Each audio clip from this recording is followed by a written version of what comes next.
Hello everybody, I'm Richard Holdener and welcome to another episode of Speed Secrets. For this episode, we're working with our friends over at Comp Cams on a big block Ford. Now I know the big block Ford doesn't have the popularity of, say, an LS, small block, or even big block Chevy, but there's an awful lot to like about that big block Ford. First of all, it's readily available in junkyards, meaning it's inexpensive. The next thing we like is those big block Fords seem to last forever, especially the early ones. It's not uncommon to find a big block with over 100,000 miles and still see the crosshatch on the bores. The last thing is we like the available displacement. Already at 460 inches, using the factory block and a stroker crank, you can increase the displacement of that big block Ford by almost 100 cubic inches. So as you can see, there's plenty to like about the big block Ford. To find out how well a 460 Ford responds to mild modifications, we needed a test motor. Lucky for us, we found one over at a local wrecking yard. Pulled from a 1968 Lincoln, our 460 Ford had two desirable features. First of all, it was an early motor, meaning it had high compression. The next thing is, it was also factory equipped with a 4-barrel intake, meaning it was a performance version. Now we pulled the motor right from the wrecking yard and configured it for dyno use. That means we installed a 4-barrel carburetor and long tube headers.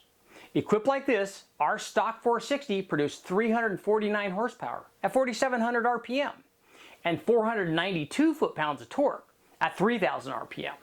So after establishing our baseline, let's check out those modifications and get back on the dyno. An early high compression 460 with stock non-Cobra Jet heads and a factory 4-barrel intake. Then up on the dyno. The 460 offered plenty of torque. While it's possible to build a wild, race-oriented 460, we decided to focus on the mild end of the spectrum. You know, for the daily driver, truck, or even RV guy. For these guys, we put together a top-end package that's centered around a healthy but streetable comp cam. Now the cam was combined with mildly reworked stock heads and an aluminum 4-barrel intake. And as we'll see, the combination of this top-end package was impressive. First mod was a healthy comp cam. We swapped that baby in, then did some bowl work on the heads, and a little port matching on the intake. We also reworked the exhaust, then installed the new heads, and upgraded to roller rockers. The combination worked well. Check out those power gains. Okay guys, the results are in, and as you can see, our top end package was worth some serious power.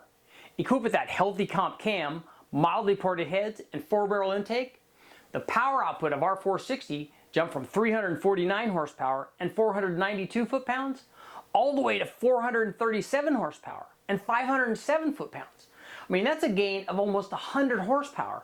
And remember, that came with almost no change in idle or drivability, meaning this combination is still perfect for a daily driver. I'm Richard Holdener. That's all the time I have. I want to thank the guys at Comp Cams. Join me next time on Speed Secrets.